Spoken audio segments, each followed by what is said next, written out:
సాక్షాత్తు రాముడు జన్మించినప్పుడు శంకరుడి యొక్క ఆనందము అంతా ఇంత కాదు. ఆయన ఒక కాడు నిలబడలేకపోయాడు పరమేశ్వరుడు. అంతటి ఆనందం. ధర్మం నిలబడుతుంది, న్యాయం నిలబడుతుంది, ధర్మానికి ప్రతీక రాముడు వచ్చాడు అని చెప్పేసి ఎంతటి ఆనందం అంటే మాటలు చెప్పలేవు. శివుడి యొక్క ఆనందం చూసి పార్వతమాత షాక్ అయింది. ఇది నా దేవుడు, నా మహాదేవుడు ఇంత ఆనందంగా ఉన్నాడు అంటే, ఒక ధర్మ రూపంలో రాముడు ఉన్నాడు అంటే శివుడికి ఎంత ఆనందం, ఎంత సంతోషం. కానీ మీరు గమనిస్తే రామునికి అండగా ఉన్నది ఎవరు?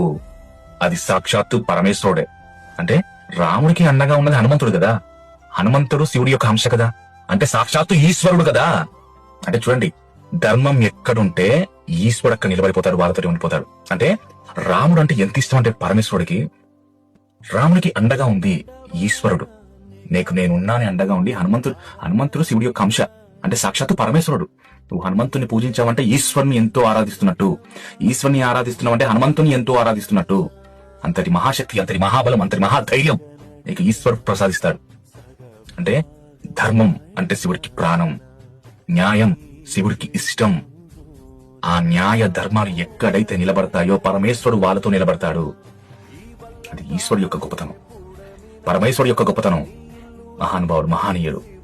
హర హర మహాదేవ శంభో శంకర శివ కేశవాయ నమః.